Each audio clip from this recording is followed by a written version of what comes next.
제가 어려운 질문 하나 드리겠습니다. 여러분들은 크리스찬입니까? 하는 질문이에요. 어떻습니까? 그 다음에 더 어려운 질문, 여러분들은 어떤 크리스찬이 되고 싶습니까? 하는 질문입니다. 굉장히 어렵죠. 그래서 제가 쉬우라고 제가 세 가지의 그냥 질문을 드립니다. 첫째는 무리입니까?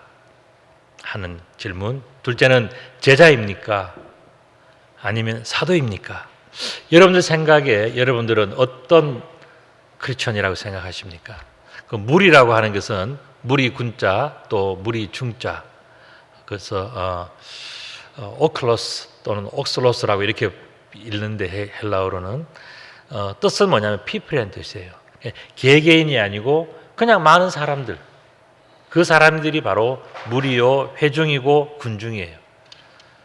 오늘 우리 본문 17절의 말씀 보면 예수께서 그들과 함께 내려오사 평지에 서시니 그 제자의 많은 무리와 예수의 말씀을 듣고 병고침을 받으려고 유대 사방과 예루살렘과 두로와 시돈의 해안으로서부터 온 많은 백성도 있더라, 이렇게 말씀하셨어요.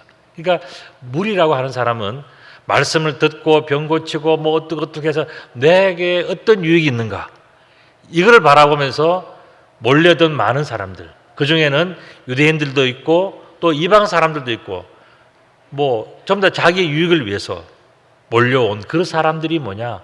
무리들이라는 것입니다. 또 18절 19절에 보면은 더러운 귀신에게 고난을 받는 자들도 고침을 받았기 때문에 예수에게 능력이 있다는 그 소문 듣고 사람들이 쫙 와서 나에게도 그 축복을 주세요, 나에게도 그 은혜를 주세요 하면서 막 몰려와서 내가 어떠한 유익을 누릴 것인가에 초점이 있는 사람들이 뭐냐? 무리들이라는 겁니다. 두 번째는 제자들이 있습니다. 제자는 아우제자 아들 자자예요. 마치 가족과 같이 아주 더 가까이에 있는 사람들이죠. 그래서 마세테스라고 하는 이 헬라어는 영어로 한다면 disciple이에요. 그러니까 흔히 잘 아는 것처럼 우리가 제자들. 근데 그 뜻은 뭐냐 하면은 배우는 사람들이에요. 자, 말씀을 듣고 은혜를 받고 능력을 보았고 체험하고 난 다음에 그들의 꿈이 생긴 거예요. 뭐냐면 나도 좀 더 알고 싶다. 그래서 예수님의 말씀 가까이 가고 듣고 질문하고 이렇게까지 나아가는, 정말 어떻게 보면은 참 굉장한 크리스천들이 뭐냐? 이 제자들이라고 볼 수가 있어요. 마태복음 5장 1절에 보면은 예수께서 무리를 보시고 산에 올라가 앉으시니 제자들이 나온지라 그랬습니다. 여러분들 12명만 나온 게 아니에요. 산상보훈이 마태복음 5장 1절부터 8장까지지 않습니까? 거기 보면은 많은 사람들이 왔어요. 전부 다 제자들이에요. 전부 다 예수님에게 말씀을 듣고 질문을 하고 예수님과 함께 그 산 위에서 말씀을 나누었던 그 사람들이 다 제자들로 표현되어 있는 겁니다. 그러니까 제자들이라고 하는 사람은 결국은 뭐냐? 말씀을 배우는 사람들이에요. 마태복음 8장 21절에도 보면 제자 중에 또 하나가 가로되 주여 나로 먼저 가서 내 부친을 장사하게 허락하옵소서. 이거는 예수님의 12제자 중에 한 사람이 한 이야기죠. 뿐만 아니라 마태복음 9장 14절에 보면은 예수님의 제자뿐만 아니라 요한의 제자들도 있었어요. 요한을 따라다니면서 요한의 말씀을 듣고 배우고 질문하는 그런 제자들도 있었단 말이죠. 그래서 우리가 볼 때 제자들이라고 하는 이 말은 꼭 예수님의 제자들만 아니라 말씀을 배우는 자들, 말씀을 더 깊이 배우고 그 은혜에 대해서 뭔가를 알고 싶어서 예수님을 따라다녔던 많은 사람들이 사실은 다 제자들이라는 것입니다. 그리고 세 번째가 뭐겠냐면 사도들이 있어요. 사도는 부릴 사자, 또 다른 말로 하면 이렇게 시킬 사자, 무리도자예요. 성도할 때 이 무리도자를 쓰는 겁니다. 자, 이 사도라고 하는 것은 아포스톨로스라고 하는 헬라어인데 뜻은 뭐냐 하면은 보내심을 받은 사람들이에요. 자, 처음에는 자기의 유익을 위해서 따라다니는 무리들이 있었지 않습니까? 둘째는 말씀을 듣고 은혜를 받아서 더 알고 싶어 하는 그런 제자들이 있었어요. 셋째의 제3의 존재는 뭐냐? 바로 사도들이에요. 이 사도들은 보내심을 받은 사람들이에요. 오늘 본문 12절과 13절의 말씀 보면 이때 예수께서 기도하시러 산에 가사 밤이 새도록 하나님께 기도하시고 밝음에 그 제자들을 부르사 그 중에서 12를 택하여 사도라고 칭했다 그랬습니다. 제자들과는 좀 달라요. 저기 조금 다릅니다. 그래서 이 사도들이라고 예수님께서 이렇게 딱 특별하게 생각해 준 거죠. 다른 말씀을 드린다면 제자 중에 제자가 뭐냐? 그게 바로 사도들이라는 겁니다. 그렇다면 제자와 사도의 가장 큰 차이점은 뭘까 하는 거예요. 뭘까요? 제자들은 배우는 사람들이었어요. 그런데 사도들은 보내심을 받은 사람들이었습니다. 자, 그렇다면 왜 보내심을 받음이 중요한가? 그리고 또 왜 보내심을 받는 사람들이 소중한가? 왜라고 생각하십니까? 그 대답이 오늘 10절과 11절에 나오는 그 말씀인데, 무리를 둘러보시고 그 사람에게 이르시되 내 손을 내밀라 하시니 그가 그리하며 그 손이 회복된지라. 요거는 지난번 우리가 본문 말씀에서 보았던 그 내용인데, 마지막 부분에 뭐가 나오냐 하면은 그들은 노기가 가득하여 예수를 어떻게 할까 서로 의논하니라 그랬어요. 이게 지난주 본문의 마지막 본문이었지 않습니까? 그림으로 설명드리면 여러분들이 잘 아실 거예요. 어떤 오른손 마른 사람이 있었죠. 이 사람은 원래는 이렇지 않았는데 살다가 보니까 손이 말라진 거예요. 누가 정말 손 마른 사람인가를 이야기할 때 예수님은 뭐라 그랬습니까? 이 육체적으로 손 마른 사람이 아니라 영적으로 손 마른 사람들이 있다. 서기관과 바리새인들이 바로 손 마른 사람들이다, 이렇게 이야기를 했지 않습니까? 그러니까 그 서기관과 바리새인들이 그것을 딱 알아차린 거예요. 아, 저거 지금 우리들에게 지금 욕하는 소리 아닌가? 딱 알아차린 거예요. 그래서 그림을 보시면은요, 옆에서 팔짱을 끼면서 저 꼬라보는 눈빛 한번 보세요. 보통이 아니라, 그러면 노기가 가득 차서 죽여버리겠다, 없애버리겠다. 어떻게 안식일 날 병자를 고쳐놓고도 잘했다고 이야기하는가 하는 그들 나름대로 논리를 가지고 있는데, 논리 정도가 아니라 죽이고 싶은 마음이 있었다는 거예요. 그러니까 그들의 눈빛을 느끼시면서 죽음을 직감하신 이 예수님이 비장한 카드를 내는 겁니다. 그게 뭐냐? 바로 사도라는 바로 이 단어예요. 여러분들, 이 사도에 대해서 그림 한 장으로 저는 설명할 수 있어요. 바로 이 그림입니다. 우리 어릴 때, 또 여러분들 커서도 가끔 이렇게 들에 산을 가시면은 민들레 꺾어다가요, 불면은 팍 날아가잖아요. 그거 아주 조그만 꽃송이 하나도 그냥 만들어지는 게 아니에요. 그저 뭐 날씨가 덥다 춥다 생기는 게 아니에요. 저 꽃도 힘겨워져서 자라나다 보니까 어느 순간에 내가 이러다 죽겠구나 하는 그 죽음을 느끼는 순간이 있어요. 그러면 이 꽃이 그때서부터 뭔가 작업을 하는 거예요. 아주 심각하게 그 작업을 합니다. 그게 뭐냐? 열매고 씨앗이에요. 지금 저 들꽃 하나에도 다 그런 비밀이 숨겨져 있는 거예요. 저는 여기 있는 양란도 참 좋아하지만은 제가 동양란도 참 좋아합니다. 서양란뿐만 아니라 동양란은 참 좋아하는데, 이 동양란은 사실은 뭐 별로 볼품이 없어요. 그게 밋밋하지 않습니까? 그런데 향기가 너무 좋아요. 그런데 제가 그 향기를 느끼게 되는 것은 언제 느끼냐면은 계절이 바뀌면서 날씨가 막 추워지고 이러면요, 이 꽃이 그때서부터 씨방이 만들어지고, 그다음에 거기서부터 그다음에 이게 꽃이 이제 피기 시작하면서요, 꽃에서 향기가 만들어지더라고요. 많은 고난이 있으면요, 그때서부터 이 꽃도 다음을 준비하는 것을 보았어요. 그래서 그 다음에 준비해가는 그 모습이 아름다운 향기로 우리들에게 이렇게 느껴지는 거죠. 그것처럼 이 꽃이라고 하는 것은요, 자기가 죽게 될 때 그 다음을 위해서 만들어지는 것이 바로 꽃인데, 예수님께서 제자들을 불러 세우시면서 그 중에서 12명을 뽑아서 사도로 세우는 것은 자기의 죽음을 직감하시면서, 자, 그 다음에는 어떻게 할 것인가, 그에 대한 대비책이 뭐냐? 바로 사도였다는 거예요. 제가 꽃시의 이야기가 나오니까 제가 꽃시와 소년이라고 하는 그 책이 초등학교 2학년에 나오는 그런 내용이랍니다. 그 내용은 뭐냐면, 어떤 임금이 있었는데 그 임금이 신하들과 백성들을 모아놓고는 자, 꽃씨를 원하는 사람 드리겠다 그러니까 막 신하들이 전부 다 왕이 주는 거니까 최고 꽃씨를 서로 받으려고 해서 다 받아간 거예요. 그래서 뭐 있는 대로 다 나눠 준 겁니다. 그리고 얼마 지나서 이제 왕이 물었어요.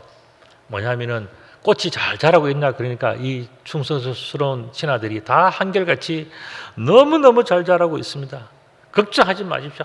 우리 집에도 예쁘게 피고 옆에 있는 신하도 우리도 막 펴가지고 막 향기가 나고 색깔이 어떻고 막 이야기를 했단 말이에요. 근데 왕이 뭐라고 이야기하냐면은 그러면은 내가 정말 한번 가서 보자. 나는 그 향기를 맡고 싶고 그 색깔을 느끼고 싶고 그 생명을 내가 한번 나도 나누고 싶다. 같이 가보자. 그러니까요. 사람들이 자기 전부 다 자기 집으로 자기 동네로 그 왕을 다 초대해서 갔어요. 가니까 왕이 가니까 사람들이 전부 다 꽃을 들고 나와가지고요. 왕이 주신 이 꽃이 정말 이렇게 자랐습니다 하고 화분을 들고 나오고 뭐 온 난리를 다 친 거예요. 그런데 유독 한 어린아이는요. 꽃씨를 받았음에도 불구하고 그냥 온 거예요. 왕이 준 그 꽃씨들이 얼마나 다양했겠습니까? 한번 보실까요? 그걸 보시면은 뭐 여러 가지 꽃들을 다 줬는데 그 다음에 그림을 보시면요. 신하들이 이렇게 많은 꽃을 들고 나와서 왕이 준 씨앗이 이렇게 자랐습니다. 다 이야기했는데 한 아이는요. 빈 화분을 들고 온 거예요. 왜 그랬을까? 왜 이 아이는 꽃을 가지고 오지 못했을까요?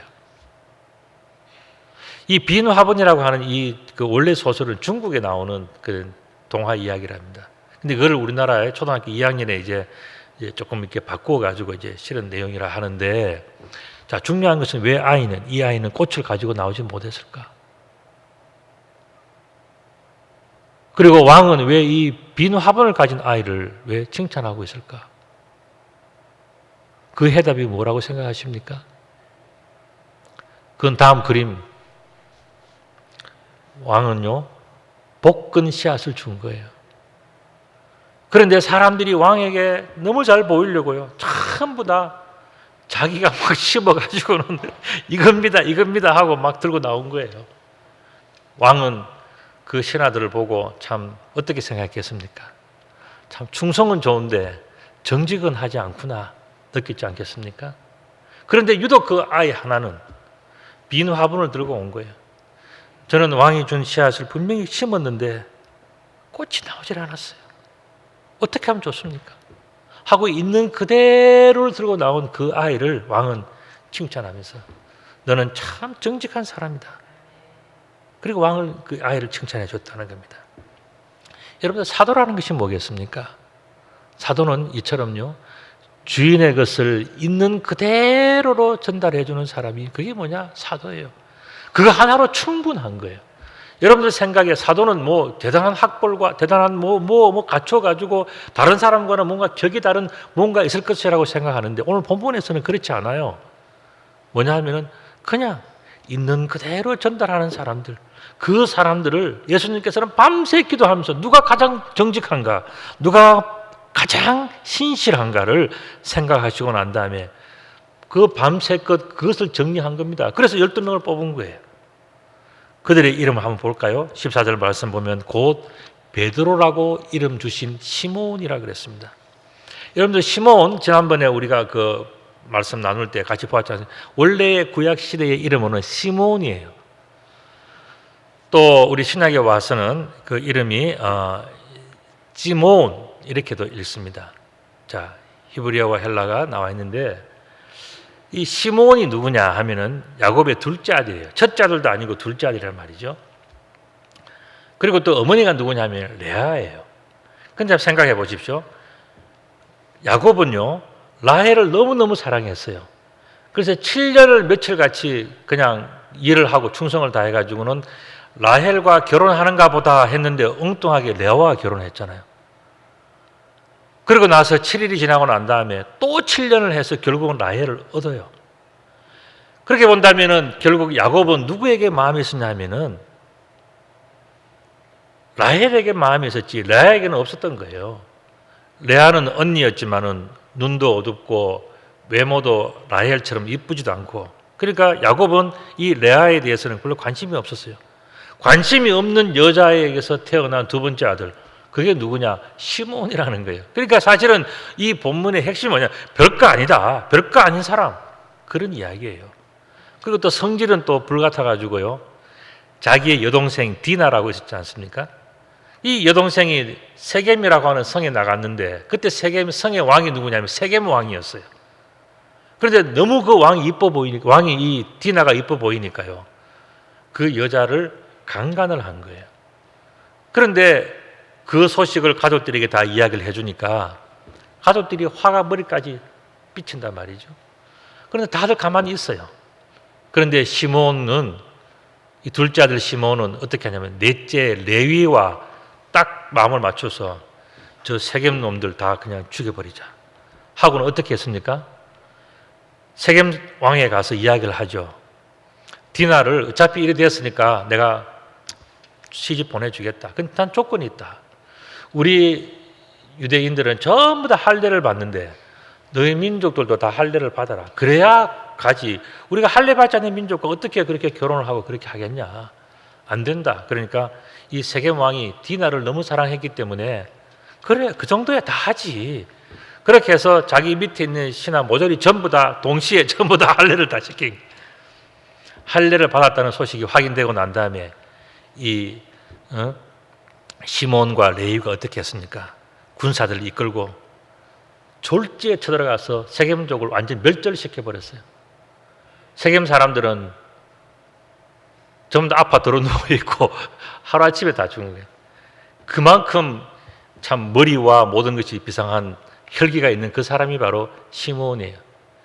여러분들 베드로를 생각할 때는 누구를 생각해야 되냐? 시몬을 생각해야 돼요. 베드로의 그 타고난 기질이 누구에게서부터 왔다고요? 시몬에서부터 왔다. 시몬. 그래서 바로 베드로는 바로 시몬과 같은 사람이, 그걸 설명하는 본문이 바로 여기 나오는 베드로라고도 이름을 주신 시몬, 이렇게 이야기했어요. 시몬이 결국 그런 사람이다라고 이야기한 거죠. 두 번째는 뭐냐면 시몬의 동생 안드레 그랬습니다. 그게 뭐냐면은 다 그나물의 그 밥이다. 그 형제 또 그 동생 똑같은 사람, 이 안드레아스라고 하는 그 이름을 딱 들어보니까 뭐 시몬이나 뭐 안드레나 똑같다, 그 이야기죠. 다 똑같이 혈기가 있고 뭐 참 머리도 참 좋은데 뭐 하여튼 뭐 해야 된다 그러면 물불을 가지 않고 하는 그런 사람이 누구냐? 그게 바로 시몬의 후에 베드로와 안드레 이야기입니다. 그 다음에 세 번째가 나오는 게 야고보예요. 야고보는 다른 이름이, 원래 이름은 구약식 이름은 야곱입니다. 야코보라고 하는 이 말은 여러분 뜻이 뭐냐면은 뒷발축을 잡았다는 그런 뜻이에요. 왜 그런가? 자기 형 에서가 지금 나가는 걸 보고요, 어머니 태중에서 어떻게 형 발꿈치를 잡고 못 나가게 붙들었던 그 사람이 누구냐면 야곱이라는 거예요. 그러니까 이 야곱이 보통 사람이 아닌 거죠. 태중에서부터 이기겠다 했는데 결국 이기지 못했던 사람. 그러나 나중에 또 어떻게 합니까? 결국은 이겨가지고요, 어떻게든지 에서를 이겼지 않습니까? 장자권을 팥죽을 뭐 한 그릇 주고 팔아가지고 그것을 사가지고 장자권을 가지고서 결국은 장자의 그 모든 것을 이루면서 이스라엘의 민족의 조상이 되었던 그런 사람이 바로 야곱이란 말이죠. 참 대단한 사람이라고 봅니다. 그러나 어쨌든 간에 야곱은 뭐냐? 발 뒤꿈치를 잡은 그런 사람이라는 거예요. 그런데 또한 이 야고보의 동생이 또 있어요. 그게 누구냐 하면 요한입니다. 요한은 결국 뭡니까? 발 뒤축을 잡은 그 형의 동생. 여기도 사실 어떻게 보면 그 나물의 그 밥이라고 볼 수 있는 거죠. 그런 집안. 그렇게 해서 정말 경쟁적으로 살았던 그런 그 야고보와 요한에 대해서 이야기를 해주면서 예수님의 제자들을 사실 따지고 보면은 별것 아닌 사람들이다. 예수님의 이 사도, 예수님이 12명으로 뽑은 사람들은 별것 아니다. 지금 그 이야기를 하시는 거예요. 그 다음에는 빌립이라는 사람입니다. 필리포스라는 이 단어는요, 말을 사랑하는 자예요. 근데 이게 뭐가 나쁘냐 생각할 줄 몰라요. 그러나 유대인들이 볼 때는요, 부정한 짐승, 그 다음에 또 성결한 짐승이 있어요. 부정한 짐승은 뭐냐? 되새김질도 하지 않고 굽이 갈라지지 않은 짐승들은 다 부정한 거예요. 그런데 말은 어떻습니까? 통굽이잖아요, 통굽. 유대인들이 볼 때는 뭐 이런 게 다 있어 하는 것이 뭐냐? 이 필리포스, 그러니까 빌립이라는 그 이름 속에 들어있는 말을 사랑. 왜 하필 말이냐? 생뚱맞게 하는 사람이 누구냐? 빌립이라는 겁니다. 그러니까 이 사람도 보면은요, 우리가 생각할 때 뭐 완벽해서 사도가 된 사람이 아니라는 이야기예요. 그 다음에 바돌로메, 이거는 바돌로마이오스라고 하는 그런 단데, 바라는 것은 히브리어도 마찬가지, 헬라도 마찬가지인데 똑같습니다. 뭐냐면은 영어로 한다면 아들, son이라는 뜻이에요. 그러니까 바돌로메라고 하는 것은 돌로메의 아들이라는 뜻이에요. 자, 그렇다면 돌로메가 누군지를 성경을 다 찾아봐도 나오질 않아요. 그럼 뭐냐면 이 사람은 별 볼 일 없는 사람의 아들이 누구냐? 바돌로메라는 거예요. 여러분들, 우리가 사도로 뽑혔다 그러니까 예수님 밤새껏 기도하고 사도로 뽑았다니까 뭐 대단한 사람 같죠? 그런데 이야기 들어보면요, 이름도 없는 돌로메의 아들, 그 사람이 바로 바돌로메라는 이야기입니다. 그 다음에 마태, 여러분들 이 마태는 사실은 마태복음을 쓴 사람이에요. 근데 원래 직업이 뭐냐 하면은 세리였습니다. 여러분들 유대인들에게서 세리라고 하는 것은 도둑놈 중에 도둑놈이에요. 왜냐하면은 세리를 자기를 딱 갖추게 되면요, 그 다음부터는 자기가 세금을 매기잖아요. 그러면 영어로는 텍스 콜렉터예요. 그러니까 자기가 세금을 끌어들이는 거예요. 그리고 로마에다가 얼마를 이제 상납하고 나면 다 자기 거예요. 그러니까 자기는 뭐 권력도 이런 권력이 없고 부자는 하루아침에 되는 자리가 바로 세리의 자리예요. 근데 이 사람이 딱 앉아가지고는 누구를 등쳐먹었습니까? 자기의 동족 유대인들의 등을 쳐먹었잖아요. 그러니까 이 세리는 정말 나쁜 사람. 성경에 보면은요, 세리는 무조건 죄인이다 이런 식으로 해놨잖아요. 그러니까 세리 마태 이야기는 뭐냐면 세리 죄인, 마태는 죄인이야. 그 이야기가 똑같은 이야기예요. 이름은 뭐 하나님의 선물 뭐 그런 뜻이 있다 하지만은 세리라고 하는 이 자체가요, 유대인들에게는 제일 싫어하는 사람인데도 사도가 되었다, 그 이야기입니다. 그 다음에 이 토마스라고 하는 사람은 쌍둥이에요. 아까 우리가 에사와 야곱의 이야기가 나왔는데요, 유대인들의 생각에는 뭐냐면 어머니 배에서 한 명이 나와야 돼요. 우리는 보통 요즘 2명도 낳고 3명도 낳고 뭐 그럴 수도 있는데, 유대인들의 생각은 뭐냐면은 딱딱 서열이 있잖아요. 장자냐 아니냐, 첫째냐 둘째냐 셋째냐 몇째냐, 이게 다 달라요. 거기에 따라서 책임과 고난이 다 다르고 축복이 다르고 다 달라요. 그러니까 분명해야 되는 겁니다. 그런데 이 도마는 뭡니까? 쌍둥이라는 뜻이죠. 마치 에서와 야곱처럼 쌍둥이가 있으니까 이게 너무 헷갈리고요. 있으면 태중에서부터 싸우고 나와서도 싸우고, 참 골치 아픈 존재가 누구냐? 쌍둥이라는 겁니다. 그래서 유대인들에게는 이 쌍둥이가 별로 좋은 게 아니에요. 그런데 도마는 이름이 뭐냐? 쌍둥이에요. 그러니까 이 도마도 보니까 이 사도로서 뭔가 이게 좀 뭐 그런 사람이란 말이죠. 그 다음에 알페오의 아들 야고보. 이 야고보는 또 다른 야고보인데 마태와의 형제예요. 그런데 신학자들이 가만히 연구를 해보니까 무슨 거냐면은 이 알페오, 마태의 아버지죠. 야고보의 또 아버지인데 이 사람이 세리였다는 거예요. 그리고 세리 집안에서 세리가 났는데 그 중에 한 명이 마태고 한 명이 야고보인 거예요. 자, 그렇다면은 아버지 또 두 아들 전부 다 나서가지고 온 유대인들 다 등쳤다.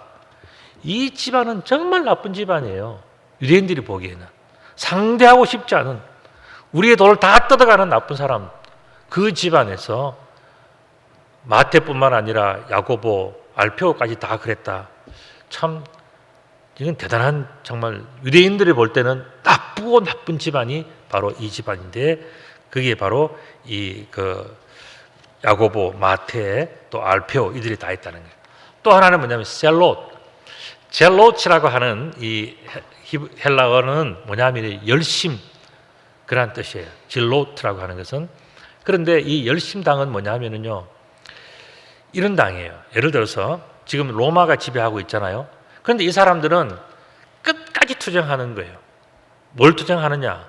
로마는 이방신을 섬기는 나라이고 우리는 하나님을 섬기는 여호와의 민족이기 때문에 저 나라 민족을 우리가 용납할 수 없다. 그래서 무장을 시켜가지고 무장 봉기를 하고 끝까지 싸운 거예요. 로마를 대항해서. 여러분들 성지순례를 가면은 마사다라고 하는 마지막 항전지를 가게 됩니다. 그게 항전지는요, 그 마사다는 큰 언덕에 있는 그인데 그 산 꼭대기에서 그들이 버티다가 하나씩 다 그냥 자살했죠. 로마의 칼에 죽기 싫어서 자기들끼리 다 죽여서 그냥 멸절했어요. 그게 마사다 항쟁지예요. 거기 마지막까지 남았던 사람들이 뭐냐면 바로 이 진로 땅, 셀롯이라고 하는, 진로트라고 하는 바로 그들이에요. 그들은 유대를 사랑하는 애국 정당이고 아주 극단적으로 투쟁하는 그런, 우리 같으면 항일 운동하던 그런 사람들이 바로 이 젤로트예요. 그 젤로, 그런 어디 폭력과 이런 것들을 스스럼치 않게 사용하는 바로 그 그룹에서 나온 시몬. 이 시몬은 어떻습니까? 쉽게 얘기하면 깡패. 그죠? 또 좋게 보면은 정말 그 독립운동가. 뭐 이렇게 해서 그들은 이렇게 그렇게 분류되는 그런 사람들이에요. 그 다음에는 뭐냐면 야곱의 아들 유다. 유다스라고 하는 그것은 이름은 찬송이라는 뜻이에요. 그런데 야곱의 아들 중에 유다가 있었지 않습니까? 근데 이 유다는요, 참 어떻게 보면 비겁한 사람이에요.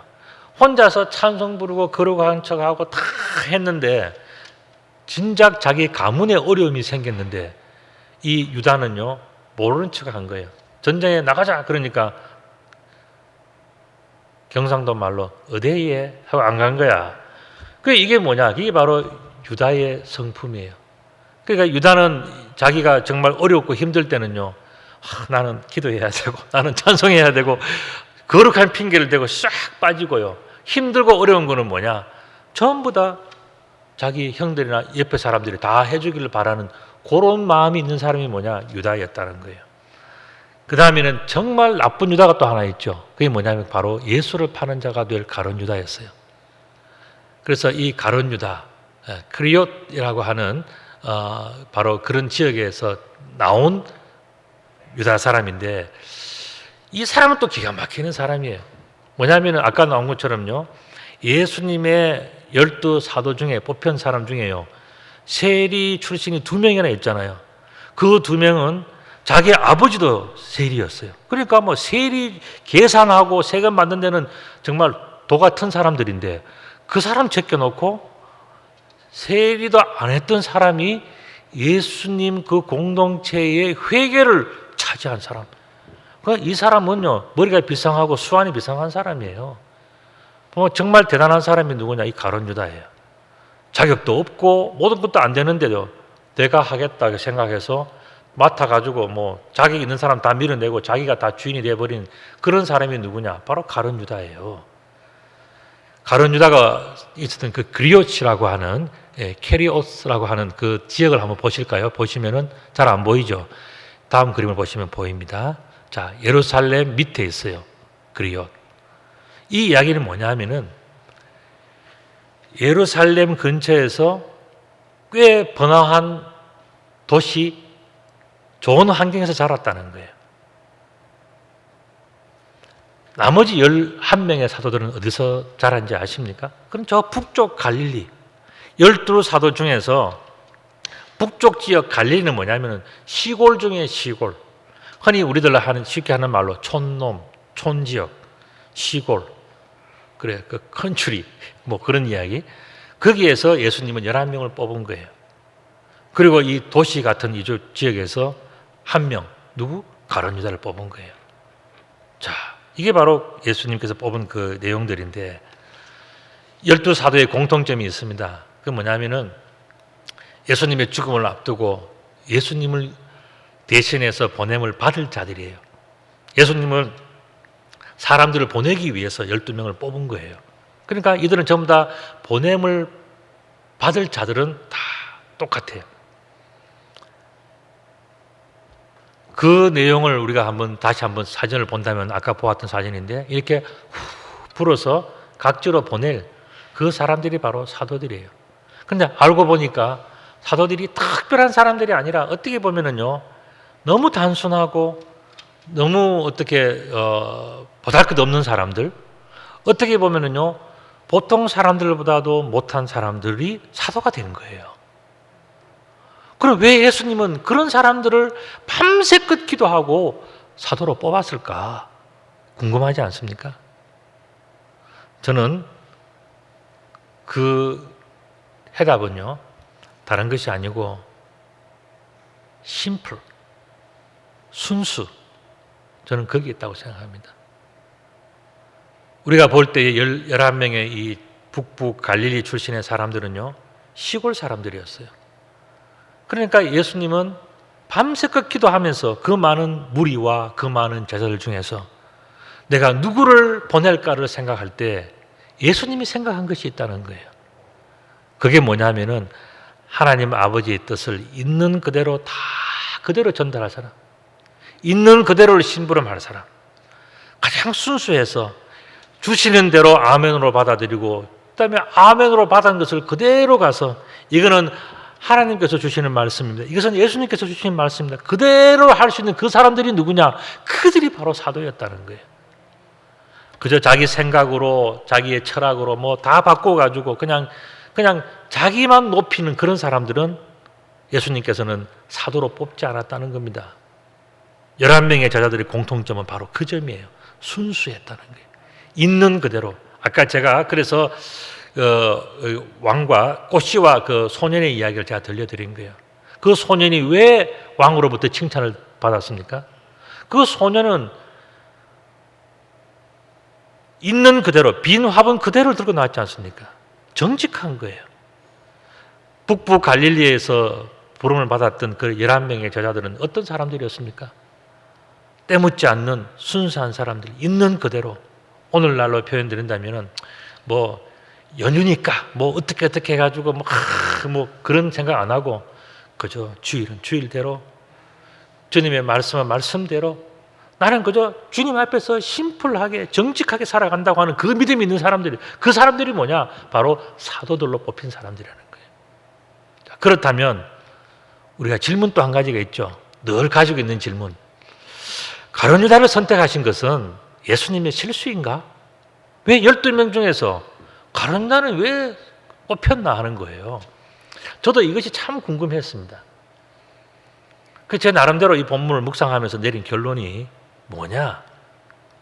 그것은 바로 사도들이 보내심을 받았을 때에 그들이 나가서 겪을 일들이 얼마나 많이 있겠습니까?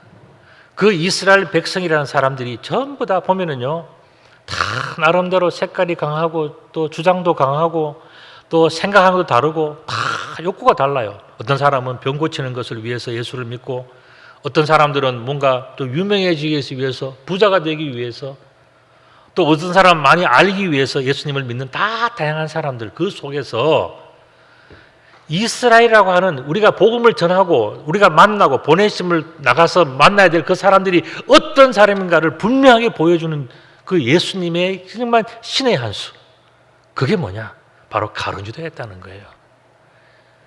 사람들은 이 가룟 유다를 보면서 야, 세상에 순수한 사람들, 북부 갈릴리의 그 예수님의 제자들이 가룟 유다의 그 하는 짓과 그 모든 것을 보면서 야, 세상이 이런 거구나. 따라다니면서 예수님 앞에서 늘 뭐 충성하는 것 같았고 뭐 하는, 결국은 뭡니까?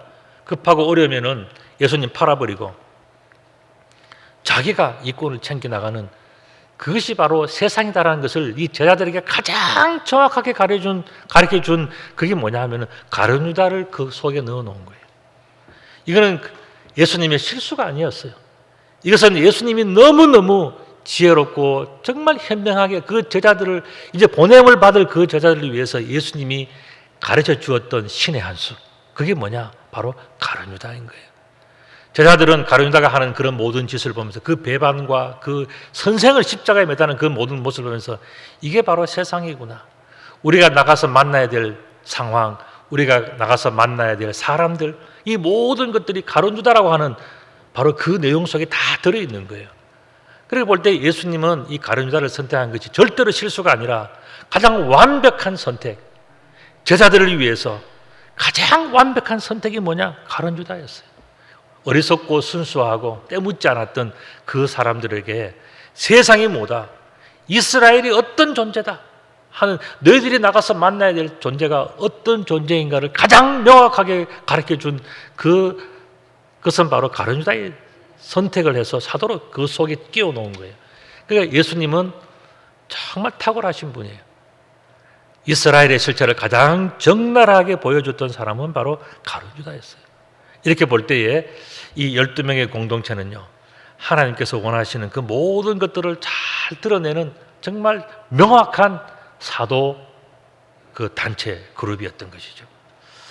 저는 이런 모든 설명을 드리면서 여러분들에게 마지막 질문을 하나 드리고 싶습니다. 그게 뭐냐 하면은, 여러분들은 어떤 크리스천이 되고 싶습니까? 하는 거예요.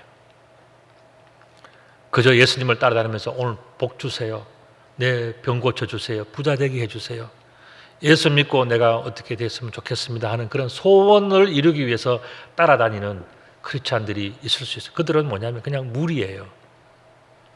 그런데 좀 다니다 보니까 예수님의 말씀이 좋아.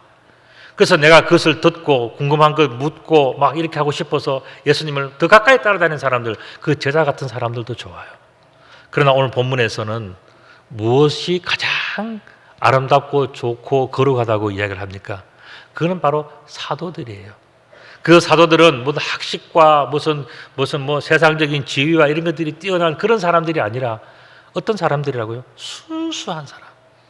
그래서 하나님의 복음을 그냥 그대로 나의 가족들에게, 나의 친구들에게, 나의 이웃들에게 그대로 전해줄 수 없는, 때묻지 않는 그 사람들이 뭐냐? 예수님이 밤새껏 기도하고 뽑은 사도들, 바로 그런 사람들이에요. 이 모습 속에서 우리들이 어떤 인생을 살아야 될까, 어떤 크리스찬이 되어야 될 것인가에 대한 해답이 있다고 보여요. 예수님은 바로 그런 사람들을 뽑으셨고, 그것을 예수님께서는 굉장히 자랑스럽게 생각하셨어요. 물론 가룟 유다 같은 사람도 그 속에 있어서 그 공동체를 거듭나게 하고 새롭게 깨달아 보게 하는 그런 것도 예수님이 다 계획하죠. 어쨌든 우리들은 사도라고 하는 것은 순수한 사람들, 있는 그대를. 그래서 제가 아까 보여드린 빈 화분, 그 어린아이의 빈 화분, 뽑군 씨앗인데 날 리가 없잖아요. 그 정직함, 순수함이 뭐냐? 그게 바로 사도가 되는 그 모습이에요. 저는 오늘 여러분들에게 이런 내용을 전해드리면서 우리가 생각해야 되는 것은요, 어렵고 대단한 것이 아니라 뭐냐? 하나님 앞에서 솔직해지는 것, 하나님 앞에서 정직한 것, 이게 바로 최고라는 것입니다. 이게 바로 사도가 되는 가장 지름길이에요. 그래서 우리가 다른 것 모든 걸 다 내려놓고 우리는 다시 한번 하나님 앞에서 뭘 해보게 되느냐? 하나님 앞에서 정직함. 마치 빈 화분을 들고 나와서 하나님, 나는 아무것도 없어요 하는 그런 두려운 마음으로 나섰지만 왕이 볼 때는 어떻습니까? 네가 진짜다, 네가 정말 사도다 생각하지 않겠습니까? 그런 사람이 되시기를 우리 주님의 이름으로 축복합니다. 아멘. 기도드리겠습니다. 아버지 하나님, 참 감사합니다. 우리들은 어린아이와 같고 또 연약한 자와 같습니다. 우리는 다른 사람들에 비해서 부족한 점이 너무나 많은 사람들입니다. 그러나 우리 속에 정직함을 새롭게 창출해 주셔서 지나간 우리들의 모든 모습들은 다 떨쳐버리고 이제는 하나님 앞에서 단순하고 정직하고 순결하게 살아서 하나님 보시기에 쓸만한 사람, 보낼 수 있는 사람, 그런 은혜의 사람이 될 수 있도록 우리 모두를 축복하여 주옵소서. 우리 구주 예수 그리스도의 이름으로 기도드리옵나이다. 아멘.